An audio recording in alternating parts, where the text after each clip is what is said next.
Hello everyone, and a very, very warm welcome to the Team Coaching Circle.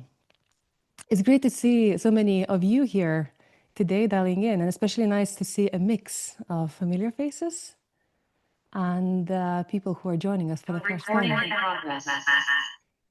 My name is Agle Holton, and I am your host for today's session. And for those who are newer to this space, just very briefly, Team Coaching Circle is a community of more than 800 team coaching practitioners created as an open learning space beyond a specific school, discipline, framework, or even accreditation body.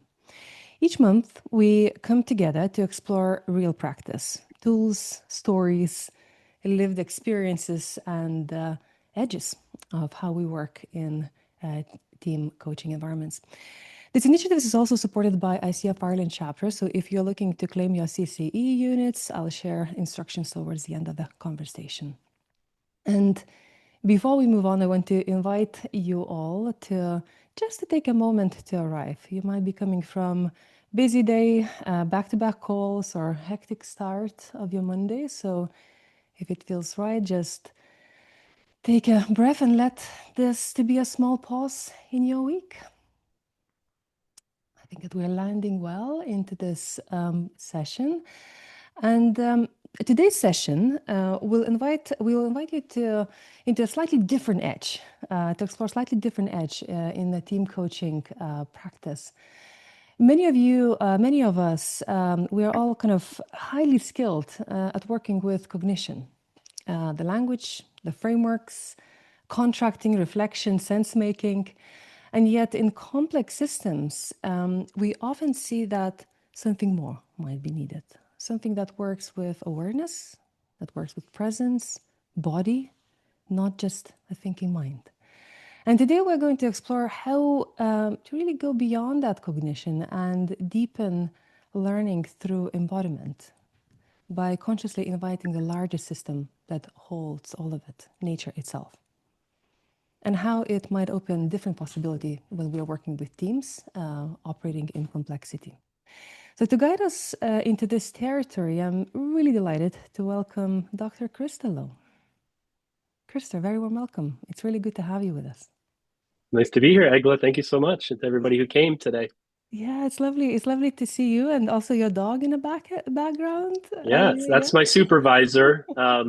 Sometimes you could call him an accountability partner, right? So he's here to make sure I keep within the bounds of propriety as much as possible. But good to have a stakeholder from nature, another stakeholder from nature joining as well, right? So Lovely, lovely. And before yeah. I sit, I say a little bit more formal, kind of share a little bit more formal introduction who Krister is. I wanted to share a brief personal note. Many of you have probably heard about Team Coaching Zone podcast.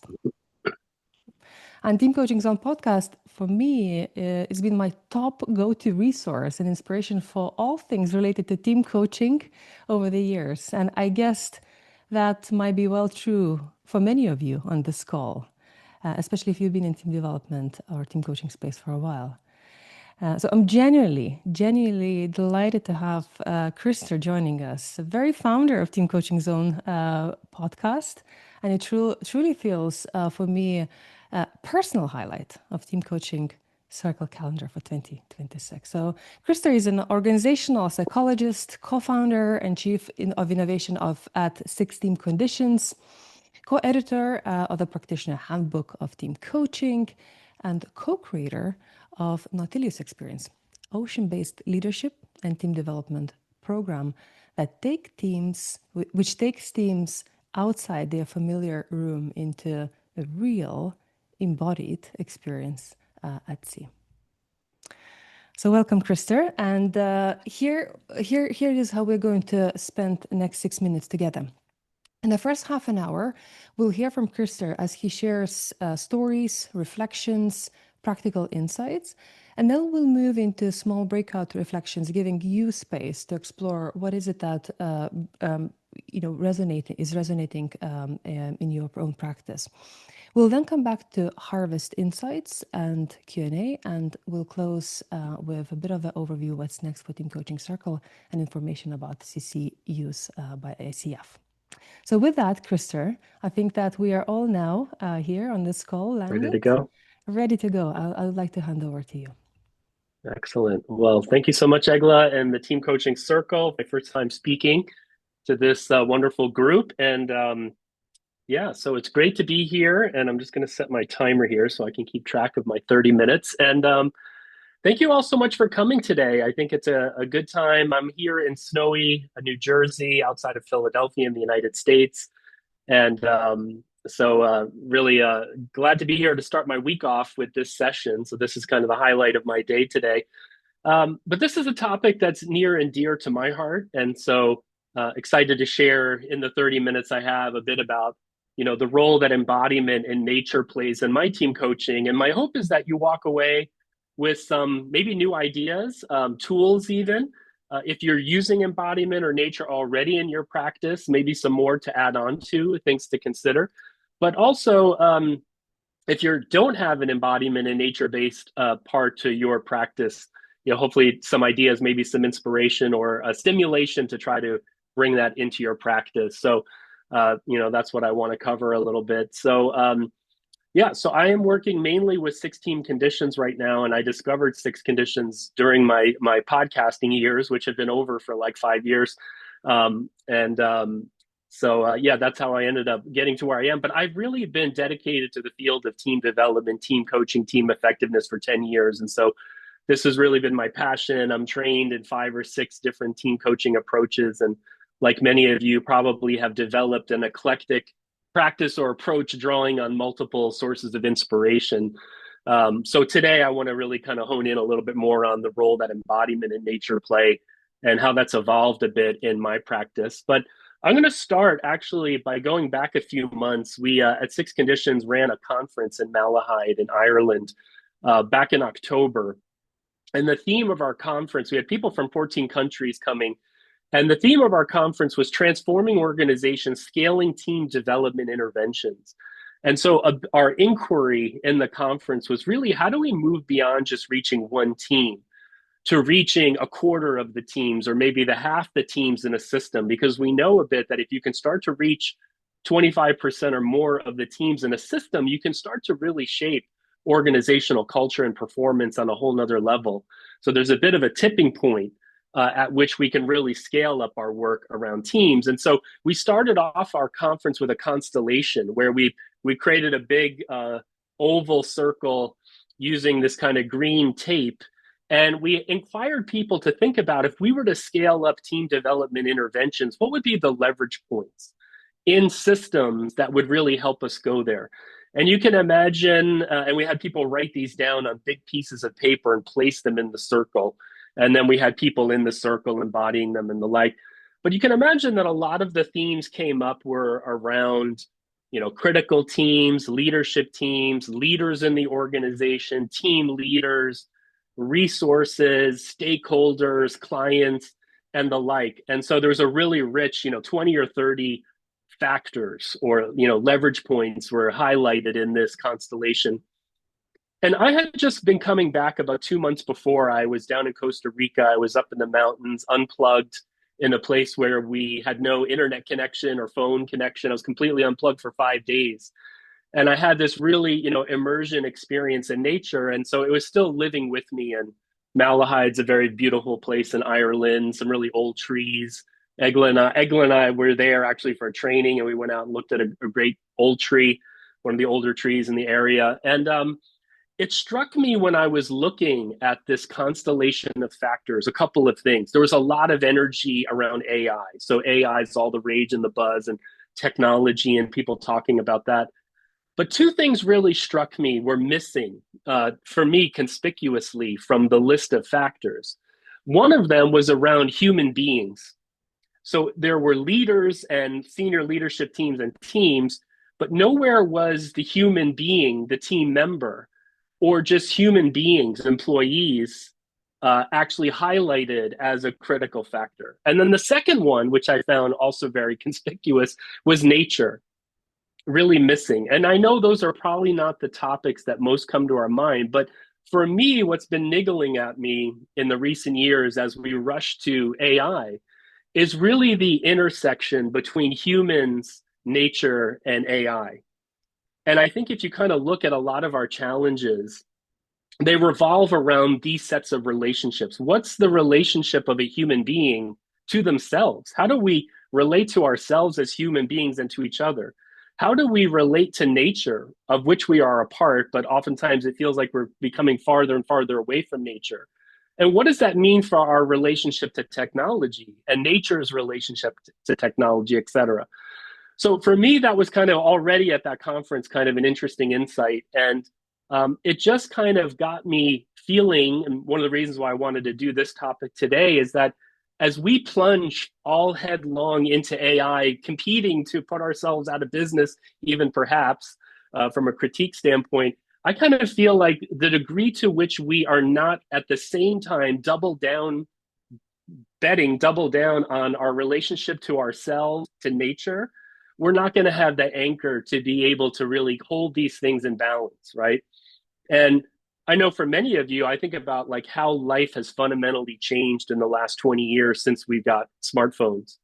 And if this is just the dawn of robotics and AI and integration of AI into robotics, the transformation of our physical world in the coming years is just, anybody can imagine what that's going to look like. So I am not anti-technology at all. I love technology. I'm supposed to be the chief of innovation at Six Conditions, but I am as equally desiring to plunge into nature as much as we are desiring into AI and into tech. And that's kind of a little bit of how I'm thinking about how am I going to kind of maintain my sanity and balance and meaning and purpose in a world that is so dynamic around all these elements. So that's just a little bit of a segue into the start of today. But I want to actually really quickly here in today's session make this practical for you. And I want to use a little embodiment model that a couple of colleagues and I invented a number of years ago called the 5 knowledge centers. And so we're going to do this as a mindfulness, meditation, and reflection. If where you are capable of standing, I'm going to invite you to stand for this little exercise. It'll probably take us about 7-8 minutes to run through this little meditation.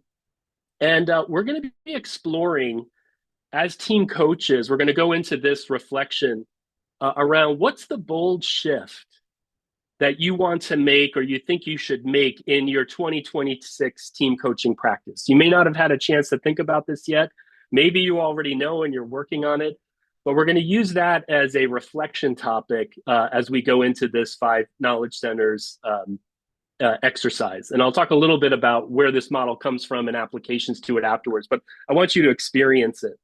So if you're able to, and if you're not able to stand, that's fine. You can stay sitting, but if you're able to stand, we're going to do a little bit of embodiment around this model.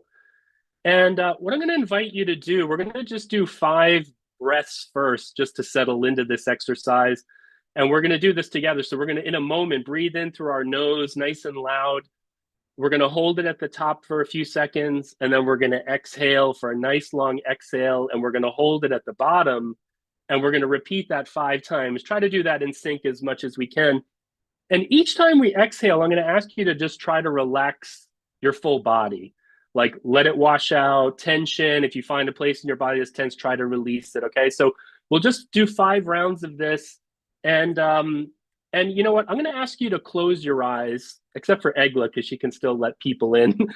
If you could close your eyes, we'll do this with eyes closed. And so for the next 5 to 7 minutes, just be aware of your surroundings. So let's go ahead and breathe in through the nose, nice and loud. We'll hold it at the top. And then you can do a nice long exhale out of the mouth, out of the nose, relaxing somewhere in your body. And we'll hold it at the bottom. Again, breathe in through the nose. Hold it. And as you exhale, just relax parts of your body, release, settle in to the floor, becoming aware of tension in your body or anywhere, let it go. Again, breathe in through the nose. Hold it. And a nice long exhale.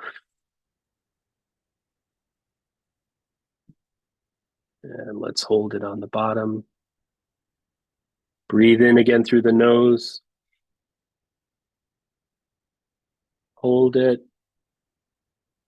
And a nice long exhale. Let's do one more. Breathe in through the nose. Hold it. And a nice long exhale.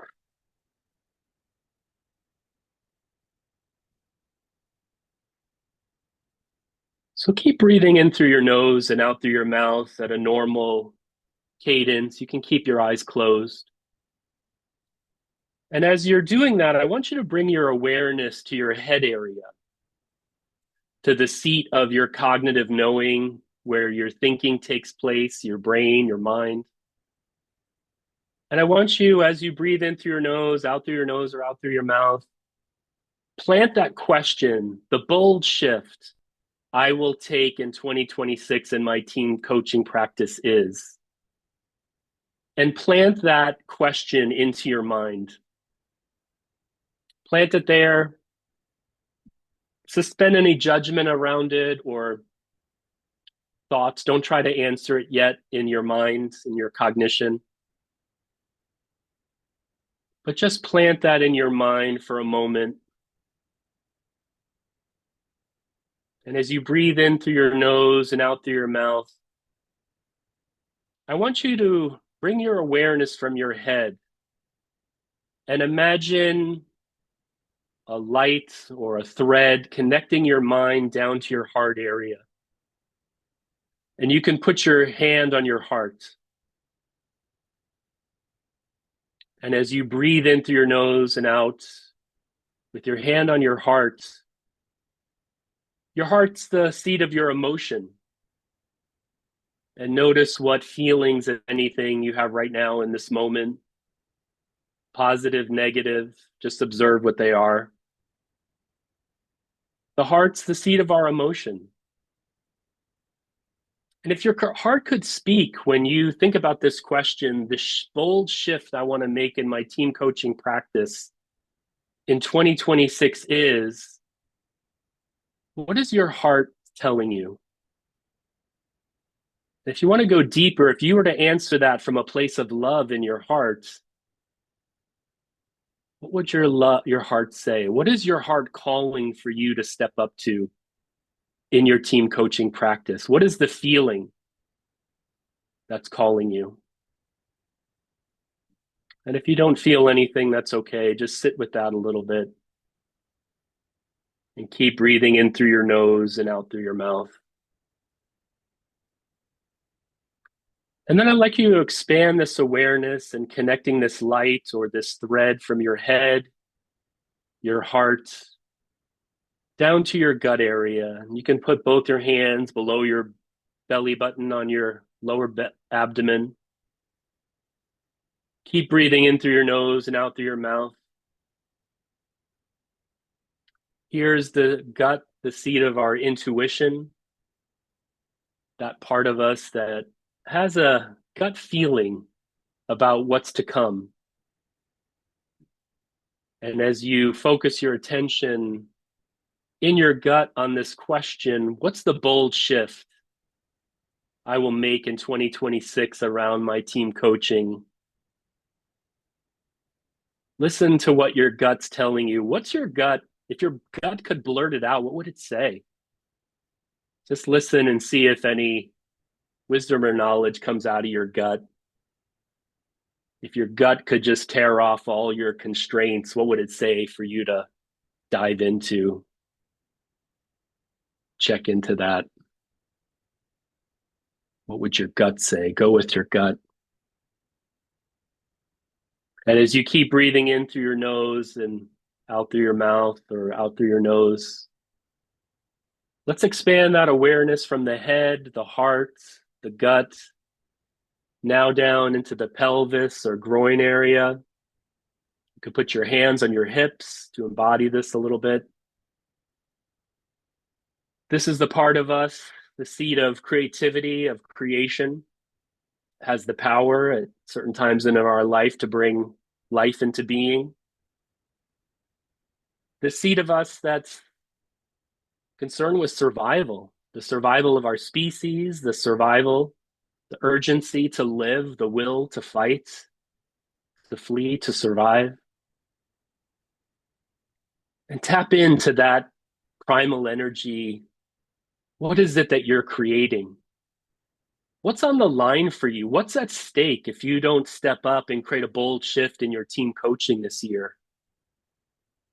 Go deep and see in that fire. What's there for you? What could you really bring forward that's bold this year from the deepest parts of who you are to ensure your survival, your team survival, your clients, the human race, nature, whatever it is? Tap in at that deep level. And if you don't feel anything or nothing comes, that's fine. But we're just trying to tap into the head, the heart, the gut, the groin, pelvis area. And now we're going to extend that awareness out to the hands and to the feet. That part of us that wants to take action. So feel out to your extremities, your hands in particular, and feel that part of you that wants to take action. What are some of the actions that your hands want to take to make a bold shift in your team coaching practice in 2026? And as you breathe in and out, bringing all these knowledge centers on board, the head, the heart, the gut, the groin, pelvis, the hands, bringing all these back, cycling around.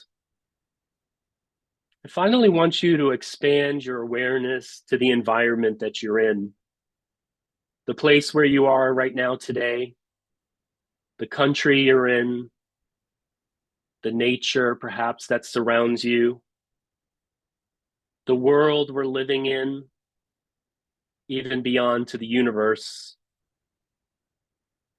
And tap into, if the context could speak, if nature could speak, or the universe, what's it saying to you about the bold shift you'll make in 2026? What is calling you on another level, spiritual level, maybe even? And as we start to wind down this little mindfulness meditation, as you keep breathing in through the nose and out through your mouth, I want to go back now to the head where we started this little journey. And do a quick scan of your body. Notice how you're feeling in your head, your heart, your gut, your groin, pelvis, your hands, the context, nature, universe that you're in. And let's bring it all back to the mind. Is there an idea you want to pursue forward? Is there an action you could take or a commitment you want to make?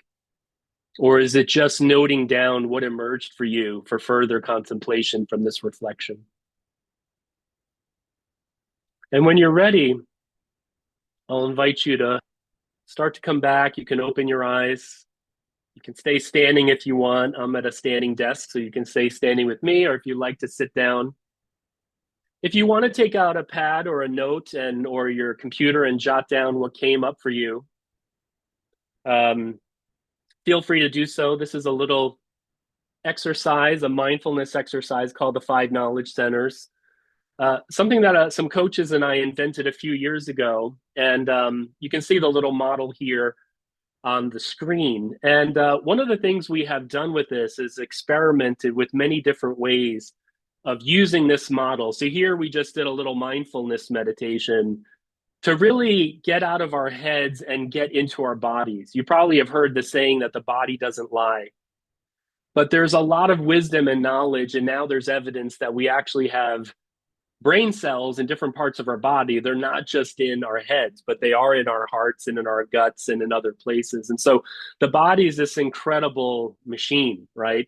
This incredible brain that has a lot of wisdom. And sometimes when our heads get lost about where we should go, left and right, forward, back, this way, that way, if we go out of the head into the heart, into the gut, into other parts of the body, a lot of times we can get different perspectives. And looking at a question, just like this one today, what's the shift we want to make, can lead to interesting insight. So if you had an interesting insight and you want to share anything in the chat, that's okay. If you didn't feel anything, that's okay too. You're not, that's completely fine as well. But we have used this with teams where we will actually put the 5 knowledge centers on the ground. And it might be debriefing a team assessment. Sometimes we don't have assessment data. It might be just like why we're here as a team and doing a mindfulness meditation and then inviting people to actually spread out on the model which of the 5 knowledge centers most resonated with you, or you felt something, or had an insight, an aha, and we get conversation going. There's lots of different techniques for moving people on and off the model to do that. Sometimes I'll have a team leader come on and stand on the model with me, with the team standing around, and we go through each knowledge center and hear what the leader has to say. I have so many stories where I can't tell you, where I will usually bypass the head at first. And usually I go to the heart first, but not always. I can't tell you how many times I've gone to the heart with a team leader, and when they start talking about what came up for them when they were thinking about their team, with a different prompt, of course, like how emotion just comes gushing out. They don't mean to cry or for emotion to happen, but they are oftentimes walking around with huge amounts of emotion about their team and what it's like to be a team leader. And I've had these just powerful moments where leaders, get a little embarrassed sometimes, gushing out what they were feeling. But the teams are always appreciative of that, because the realness and the genuineness of the conversation. And anyways, we explore different parts of the model. Bring teams on, have the leader stand off and watch, and then bring the team and the leader together can be very powerful. And what I have found is that oftentimes in 10 to 20 minutes of doing embodiment on the 5 knowledge centers, we cover more ground than sometimes I will get through hours sitting around dialoguing in circles or using dialogue methods. Because there's something really powerful about getting literally to the heart of the matter in a team about what's on the line for us, bringing the urgency. Now, when we invented this model, we were very hesitant about the groin and the pelvis area. And we said, this is never going to fly. So we got to ditch that, because everybody's going to be uncomfortable with that. But it was niggling at us that if we dropped that, we were dropping a critical part of the human being. And just because we get adolescent around, the sexual part of who we are, or that part of who we are, it doesn't mean there isn't interesting knowledge there. And I can tell you from experience doing this with like 100 teams, the pelvis groin area is oftentimes the place where, when we're in a team, what that represents around what is the team trying to create, what's on the line from a survival standpoint, what is it wanting to give birth to, leads to some of the most powerful conversations and a sense of energy and a shift. So anyways, lots of different ways of using the 5 knowledge centers. Wanted you to experience that a little bit here, just with a topic that might be relevant for you. But I'm going to first pause here for a second and actually share a more extreme story of using the 5 knowledge centers. And this time it's in the context of a tall ship. And so let me see if I can pull this up here. I'm going to get a YouTube video up here. So I wanted to share a way of using the knowledge center, which was really, I think, for me as a team coach, probably the peak experience for me in the field of team development and team coaching. And I wanted to share a little video so you could experience this. So let me tee this up. And this is a less than a 2-minute video. Okay, just get. Hopefully you guys can hear this. Normally, I don't jump and make quick decisions like this. But when I saw the Nautilus experience, I threw caution to the wind and signed up immediately. What was the Nautilus experience at the end for me? It was the fulfillment of a dream. And this dream has many levels. A dream that has many levels and that invited me to explore the dimensions of being a full human being, including my relationship with nature. It was an immense learning adventure where we took a deep dive into expanding our range as leaders. It brings people to use not only the head, but actually the hands, the heart, the groin, the gut, where we experience dynamic stages of becoming a team and explore the exciting world of team coaching. The secret is that you can't hide who you are on the boat. Who you are comes to the surface, and that creates an amazing opportunity for transformation. I'm walking away with the motivation to live my life more boldly and with the confidence that I have a new learning community that will support my leadership and team coaching journey in the future. I'm so glad that I literally threw caution to the wind and signed up for this life-changing experience.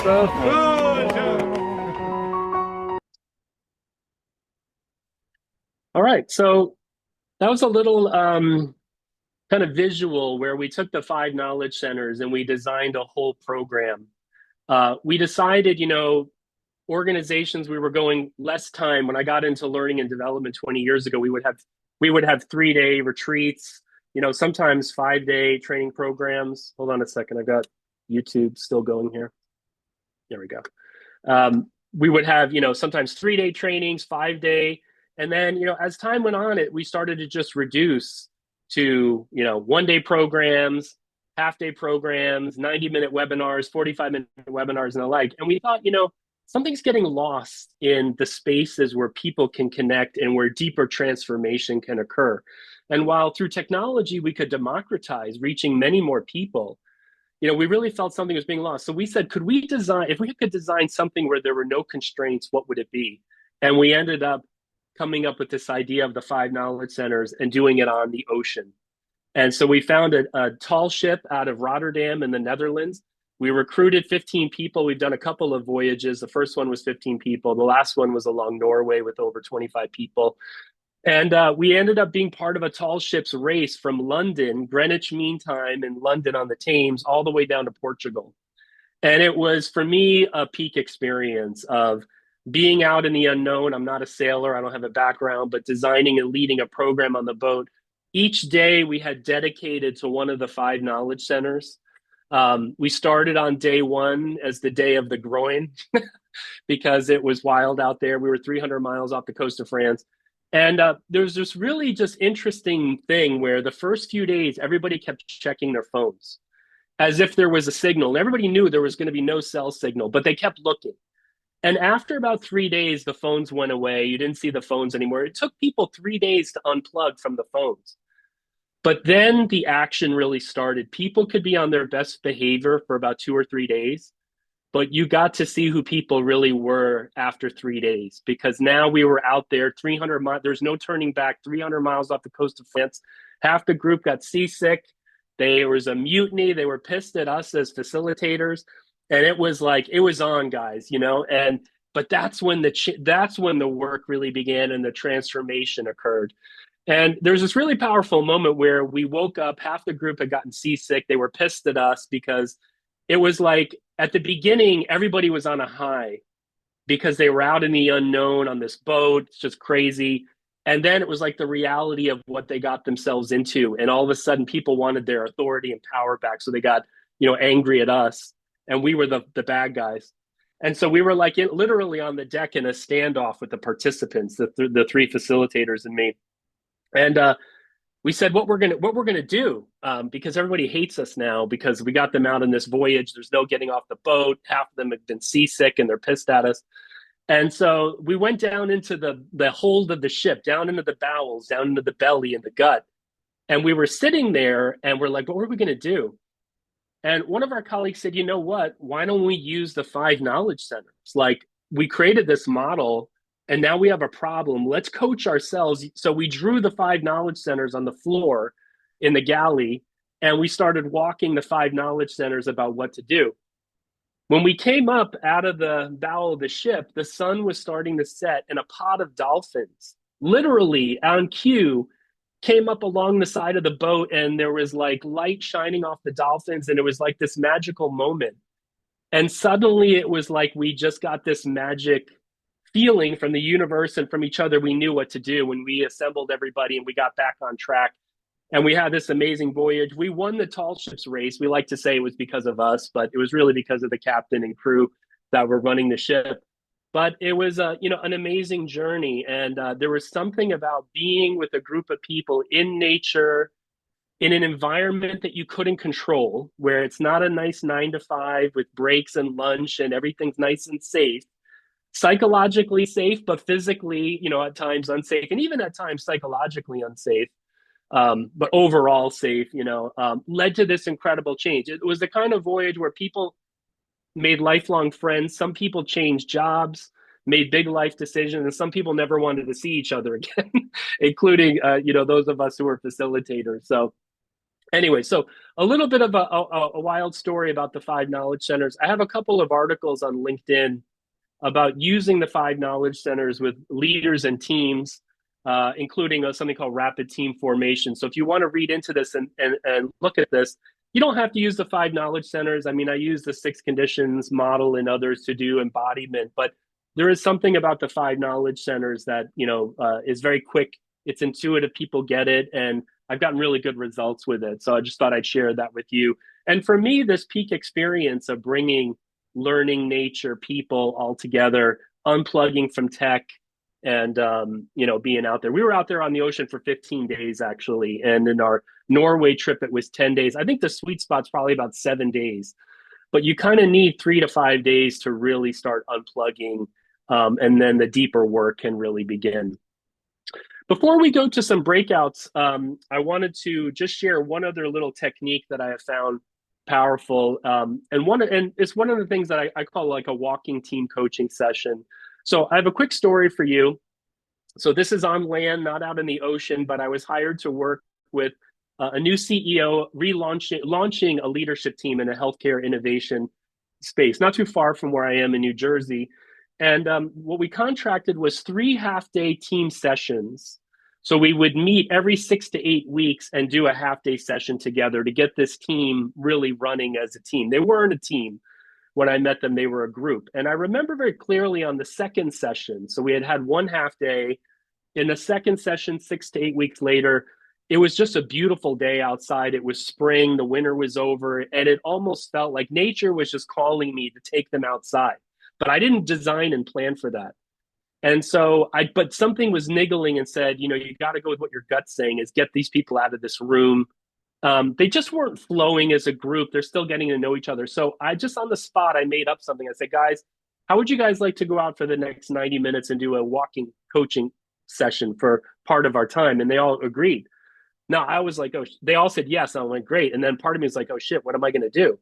So I led them outside, and I'm in a town. There's like trees and parks and city, a little bit of a city, a small city. And I just, listened to my body and said, let's just start walking and talking. And as I was walking, I was noticing that I was leading the group. And so I took them down a path that looked interesting to me. And as we wwe were talking about the purpose of the team, and they were really struggling to find the thing that they should really work on as a group of leaders. And I was like, you know what, I noticed I'm leading. So would one of you like to lead us next? And I just made this up on the way. And so then they passed to somebody volunteered, and they said, okay, you decide where we go next. And so they took us down this way. And then at the end of that road, they passed to another. And so we ended up wandering around the city, leadership changing every, 4 or 5 minutes. And we were talking about their team and connecting to the trees and the construction that was going on and using all of that as rich metaphor. And we're like 45 minutes into this session, and all of a sudden, I remember we stopped and we huddled up, and they just had this massive breakthrough around, it was really staring them right in the face, what they needed to rally around. The organization had spent a year developing a new strategy, and they hadn't really sold it to the people. So it was really obvious that like the number one thing they needed to do was show up as a leadership team and actually really engage their people to get behind the strategy. So they decided to co-design a retreat with some help from consultants to bring their whole team together and really get into co-creating how they were going to take the strategy forward rather than driving it as leaders themselves. So anyways, just a little story. I've used the walking team coaching many times with teams, and it's a very simple but powerful thing. There's something really powerful about movement, getting people moving, literally flowing. When the body gets flowing, the mind loosens up, and you get all this rich things going on around you with birds, with trees, with the streets, even the construction. I remember we were going, the guy was jackhammering, and we used that as a metaphor to talk about them as a team. So anyways, a simple technique, if you've never done a walking team coaching session, something that you can check out. I've also done this in one-on-one coaching, which can be powerful. Even if you're not together in person, you could do it virtually where you're both out walking on the call, and that can be really powerful. So anyways, just a couple of stories and thoughts here. I know I'm 5 minutes over my 30 minutes, Egla, but we wanted to give you all a little bit of a chance to react a little bit, maybe to share some of the ways you've been using embodiment or nature in your team coaching. I'm just sharing a few of the things that I like to use: 5 knowledge centers, walking, being out in a extreme environment like on a tall ship out in the ocean, just to stimulate some thinking. But I'm sure many of you have practices and thoughts, and I don't think there's a right way to do this. So we have these questions. You might want to take a screenshot of it. These are just to stimulate a bit of conversation. So I think you're going to go out to breakout for 10, 12 minutes. Krister. And you don't have to answer these questions. You can use them to stimulate, but it's really about learning and sharing. And if you got an idea from today's session or these questions that you want to share with each other, let's explore that. Krister, just one kind of comment, right? First of all, thank you very much for sharing all these stories. Yeah. Very inspiring, amazing examples, tools to add to our own practice. With where we are in time, we kind of just have a little bit more than 15 minutes. My kind of question would be, maybe we shift a little bit the gear, and instead of getting into the breakout rooms, which might not be maybe as conversational with you as we have you on a call, why don't we open the space for comments, questions? Yeah, I see a few kind of thumbs up for resonance from the group here. And listen to your body, Egla, if that's what it's saying. Listen to your gut. Exactly. So I'm just kind of, I'm suggesting, guys, if you have, and if you want to kind of just raise a hand or use a chat to share what was resonating for you, any questions or comments you have. If you want to mute yourself, we can use those last 15 minutes or so this way. And I see, Sarah, you already kind of shared the question. Sarah, do you want to mute yourself and kind of share with the group? I would love to. Good morning. My name is Sarah Scala, pronoun she, her, hers. I'm in Boston, Massachusetts. My question to Krister is, how do you manage liability with doing coaching in the outdoors? Do you have a separate waiver? Do you have additional insurance? Because I've worked in outdoor ed earlier in my career, and we had that coverage. I do kayak executive coaching, but there's, liability risks I have to consider, and I just thought that would be helpful. Thank you. It's a great question. Actually, after we did the tall ships voyage and we did some podcasting and webinars about it, we had companies contact us about wanting to take their teams and executives out, but it always got killed by the legal office because, the ship has a certain amount of insurance, but many of them wanted more. The way we dealt with the ships was to encourage people to get their own evacuation insurance or other kinds of insurances if they wanted it. The boat had a certain amount of insurance. But, the Team Coaching Zone, which is the limited liability company that I ran that program through, we didn't offer any other kind of insurance. But yeah, I think this is, in America, we're very legally and litigious. And so it is more of a risk. For the walking outside, there was nothing. I had no plans around that. I assumed I didn't, I'm a little bit more of a risk taker on those kind of things. I think if somebody's going to sue me from walking out in the neighborhood, that's a risk I'm willing to take. I do have a bit of, insurance in my company. So for me, that's more of a calculated risk. I think you raise a good point, though. I think if you're doing anything where people could get injured, that's probably a different thing. But I think for me, walking out around the neighborhood is a risk that doesn't really require insurance, but that's to each his own. So yeah, that introduces more risk, but I think we have gone kind of extreme with this. I was talking to Egla earlier today, like when I grew up, when we had a big snowstorm, we just waited until the next morning as kids, and we get the call at 5:30 in the morning if we were going to school or not. And if we weren't, we were outside immediately. And now it's like my daughter's school was closed today, but they sent the announcement out on Friday. It's like the state is all over the media. It's like we have become really soft, I think, with just going outside, you're going to get injured. You know what I mean?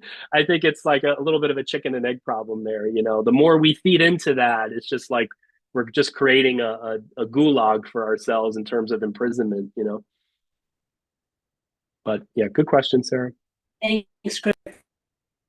Thank you, sir. And Renu, I see that you have the comment in the chat. Would you like to unmute yourself and?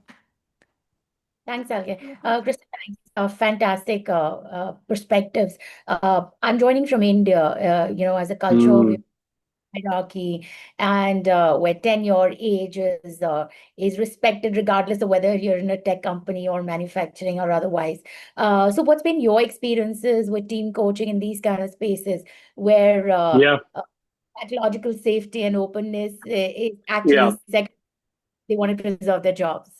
Thanks. Yeah, prior to my team coaching years, I was doing conflict resolution, a lot of it for the United Nations all over the world. And, I would go to all these countries. And for the most part, they were high power distance cultures. I think, my quick answer to this, and I think I have used this kind of work all over the world, and I haven't run into too many troubles with it. I think some of this is obviously cultural specific. So I have been to India, working with teams in India where, the leader role is really important. What I have found, and I think this is true for all people, is if you create the right climate, you can get people doing all kinds of things. You can get people loosened up. I remember it was very popular to go to Thailand in our team back in the day. Everybody wanted to go to Thailand, but people found teaching and training in Thailand very challenging because they had such a reverence for teachers. Like it was hard to have a really dynamic learning, and it would take like a day to loosen the ties up, to get them talking openly. But on the second day, people were having all kinds of conversations, opening up. And so I think some of this is about the climate you set. I might not go right to a 5 knowledge centers activity right out of the gate and stick a leader there. So I think it's about timing and sequencing, but I've had all kinds of very powerful groups who I think you earn the right to advance. And if you have to meet them in the head, use data, whatever it is, but people love the variety. So I have had CEOs standing up, closing their eyes, doing C-suite teams, doing kind of mindfulness things, and they like it. But if you only do that woo-woo kind of stuff, then they probably will, resist that a little bit. So I think the whole culture question is an interesting one. I mean, I think that's for I believe as human beings, embodiment in nature is something we can use all over the world. And many cultures have a lot more with dance, movement, being outside that you can use to your advantage, right? So I think it's really about how do you take it up in your environments. And again, I think under the right conditions, you can flex people doing all kinds of things that you might not otherwise have imagined them doing. So I don't know if that helps or not, Renu, but that's what's come to me in this moment. Thank you. That helps, Krista. Sure. Thank you, Renu, for a comment. Hannah, I wanted to invite you to unmute yourself if you are still on the call, and just kind of, share your perspective with a group and a comment question to Krister. Yeah, so thanks, Egla. Krister, that sounds so interesting, and thanks for sharing with us. As I said in the chat, I'm an avid sailor. I've been sailing since I was 5, and I always believe unplugging people is a great way of having conversations that don't normally come up, and because they haven't got that safety net of reaching for a phone. As you saw in the first few days, people do kind of muscle memory reach for that phone as a distraction and a comfort blanket almost. I'm wondering though, what were their expectations or intentions? What was set in advance? What did they sign up for or believe that they were going to be doing? How much did you tell them or let them know? Well, we build this as a leadership and team coaching and team of teams experience. And so the goal was to do individual work as an individual, as a leader, whatever role you're in, formal or informal. So we had some people who were like leaders in corporate. We had a lot of team coaches. So we had a nice mix. In both of our voyages, we had leaders and team facilitators. And so we had a couple webinar sessions to form the group, to set expectations, but we were very clear with them that we wanted to create an emerging learning environment, meaning we were intentionally not going to design each day, that we would wake up each day, maybe the night before, and based on the conditions, decide what we were going to do. And that was intentional. I think that pushed people way beyond the comfort, because most of us we live such structured lives.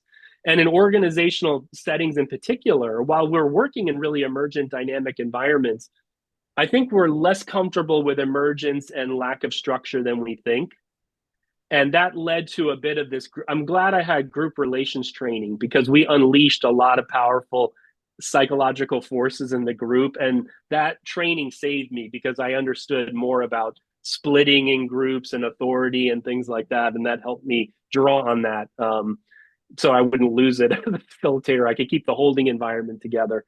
But yeah, so I think there was some expectation, but it's like one of those things, like you can read all the books you want about being a parent, but until you have a child, you have no idea how deep you're in the deep end of the pool. So yes, we did a certain amount of shaping of expectations, but yeah, I don't think we could have done enough preparation for what happened. And in our second voyage, we ended up not sailing as much because the wind was so extreme going down the west coast of Norway. Our second trip was in Norway, that if we had gone out into the open ocean, everybody, including the captain and crew, was just a washing machine out there. So we were like, as facilitators, like, what are we going to do? And then we're like, let's just go back to being adaptable. So if we can't go out into the open ocean, what can we do? Well, we found these awesome pathways through the fjords. And we had these, we just adapted, and it was amazing. But there was something powerful about liberating ourselves from having to have a really tightly designed 9 to 5, where everything is so curated and it has to be perfect. It was the messiness that allowed for invention and creativity, and that's why I loved it. Yeah. Beautiful. Yeah, and I know I said to Egle before, I think all interviews should be done on the water and take people outside their comfort zone, because you see people's real character after a while. Yeah. Thank you, Alessandro. Hi, Krister. Hi, everybody. Alessandro calling from Switzerland. Krister, normally we use embodiment in two main moments in our team coaching practice, in the ice breaking and in the divergent thinking part. Based on your experience, what are the other crucial moments where embodiment can bring the most fruits to the team coaching practice? Yeah, that's a great question. I think probably when teams are stuck and when teams are too much in their head, it's a time when just doing something like getting them standing up, go through the 5 knowledge centers, or a very quick one. Somebody asked there, Mike F, what's the shortest embodiment? So like at 6 conditions, we have the 6 conditions framework on a mat, and we just roll it out on the floor. And literally you can have everybody go stand and speak from the part of the framework that's most calling them. So you can do things very quickly on the fly. I've also done things where put out a 1 to 5 on the floor and give people a question and ask them to vote with their feet, whatever the topic is, and then get them talking about why they're standing where they are. So I think there's a lot of quick ways to do that. But Alessandro, I think it's a good question. So icebreakers, you want to get all the different perspectives out. And the one that just came to me is when teams are stuck, that embodiment can be a very powerful way to get them out of their heads, get them into emotion, get them into the conversations that the elephants in the room that they're not speaking about. Yeah. So to that's go maybe a quick answer from the awareness level, so to untap the not so evident aspect of their own relationship. And what I would say to you guys, I think what I have tried, and I wasn't comfortable doing embodiment early in my career. I was terrified to do mindfulness and movement and all that. So now I can't live as a coach without it. But I don't just use embodiment or nature. I'm using models, data, kind of dialogue methods, visualization. And I find that people love the variety. But if you're just a one-trick wonder, you can only do one thing, that gets boring. So it's being able, I think, to have the versatility to do all these things and to listen to yourself. I think one of the things that embodiments help me with is just feeling what's in the room. And a lot of times trusting my intuition, what I think the group needs, and going for it, almost 9 times out of 10 pays off and isn't a bad call, right? So Thank you. Thank you very much, Alessandro. Malvina, your question is quite interesting, just to kind of to follow up around potential resistance to the more holistic approach to which we might be bringing in as coaches. Would you like to unmute yourself and just share a little bit more? Hello, thank you. Yes, actually, I would like to check, like in my practice as a coach and a yoga teacher as well, I try to connect those two. However, I wanted to check with you, Krister, have you encountered any resistance, like you go with coaching and then you want to include your embodiment, meditate, body scan, and you are in the corporate environment with leaders who are very much focused on the goals, KPIs in their brains. How to deal with that, move them to the place that they loosen, that they trust, soften? 2 quick answers to this. So number 1 is I have found that my projections or expectations of how leaders, and I can remember like done a lot of stuff with IT teams and IT leaders, and my prejudice is usually the biggest barrier. It's not the C-suite leaders. It's not the engineering folks that you think would hate to do that. They actually, I've found to be the ones, sometimes the ones who love it the most. They're sick of sitting around tables just sparring in their minds. And if you can liberate from that, so I have found that it's not them, it's me, and I'm projecting onto them my fears. Now, having said that, a lot of times I don't ask permission. I just take up my role as the leader and of the session when I'm facilitating and just get them doing stuff. I also sometimes let them know in advance that I like to use a range of methods. So I am a little bit letting them know. And I say, do you guys, I have asked, do you guys want me to use dynamic techniques? If you asked a group, would you like to have a very reserved session sitting around the table, or would you like to have a more dynamic session? They'll almost always say dynamic. So you can get their permission for what's coming. But again, I think if you use variety, meet them in the head, meet them in physical movement, get them into small groups talking, that variety is usually the spice. And if you're a little bit worried that you need a little time to loosen them up, then don't go to embodiment first. Maybe embodiment comes in 2 hours later and you've done some other things, storytelling, data, feedback, or you might start embodiment where, like, I put the 6 conditions model out on the floor. We've been looking at the reports, and going and standing in the model is a very safe way. Whereas maybe day 2, I could get them into a 5 knowledge centers embodiment if I was worried about that. So I don't know, those are some quick responses to that question, but that's a good one. But again, the biggest thing I've found, Malunua, is my own fear. And if you're confident yourself, you will project confidence and you won't create. But if you go into it fearful and projecting fear, you're going to make them uncomfortable and unsafe. So you have to be all in. So just go for it. I got to this thing where I would do a 5 knowledge centers meditation, and then I do something from the world of theater called Count to 21. And I have done that oftentimes with the top leaders of teams of major companies within 15 minutes of starting a session. And if you were to come look at what I'm doing, you'd be like terrified. And was usually terrified doing that with groups, but it can be such a powerful experience that they will go anywhere with me after doing something that's out of the box, because it's also shaking them up like, okay, this isn't going to, they all come into team sessions thinking it's going to be the boring show, So if you can do something right out of the gate to get them off balance, to challenge the stereotypes and assumptions, you can oftentimes really go places and accelerate the speed. If you play it too safe, then, it might take you longer to get to where the team ultimately needs to go. Thank you so much. Lovely. Thank you very much for this insightful conversation. I'm just very mindful where we are in time, that the session is getting to the close. If you want to continue conversation with Krister, here is the invitation to connect with him on LinkedIn, and you can yeah, just continue this conversation with him. And I'm wondering, just before we close, Krister, I have a very quick, cheeky question. Okay, slightly cheeky question. So if Team Coaching Zone podcast were ever to return, what that might look like? Well, it's a great question, Egla. I mean, I still run into people who still listen to it or have listened to it, and I haven't done a new episode in 5 or 6 years. And I have been tempted to start it up again.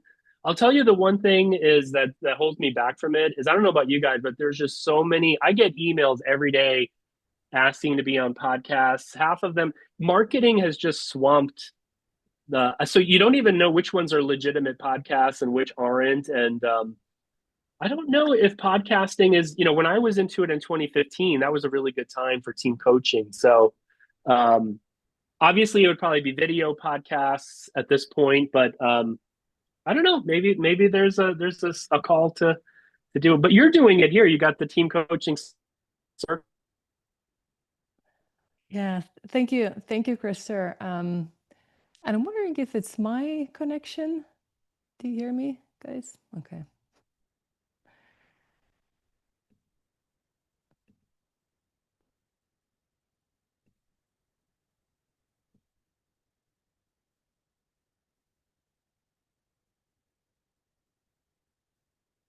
And so there is something about how do we each take up and be resilient. And teams are powerful. Being part of groups, being part of teams is, I think, how we have survived as a species. It's wired into our DNA.